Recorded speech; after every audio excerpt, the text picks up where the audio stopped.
கொல்லங்கோடு பத்ரகாளி அம்மன் கோவிலில் நடைபெற்ற பங்குனி பரணி விழா கொடியேற்ற நிகழ்ச்சியில் தமிழகம் மற்றும் கேரளாவில் இருந்து ஆயிரக்கணக்கான பக்தர்கள் பங்கேற்றனர். கன்னியாகுமரி மாவட்டம் கொல்லங்கோட்டில் புகழ்பெற்ற பத்ரகாளி அம்மன் கோவில் உள்ளது.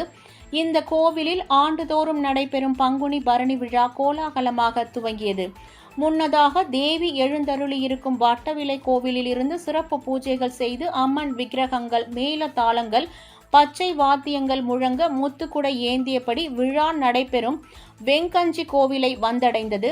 பின்னர் சிறப்பு பூஜைகள் செய்யப்பட்டு அங்கு அமைக்கப்பட்டிருந்த கமுகு மரத்தினாலான மரத்தில் கொடி ஏற்றப்பட்டது.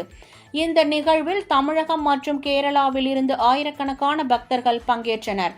தொடர்ந்து 10 நாட்கள் நடக்கும் இந்த விழாவில் புகழ்பெற்ற குழந்தைகள் தூக்க நேர்ச்சை வழிபாடு வரும் ஏப்ரல் 1ஆம் தேதி நடைபெறுகிறது.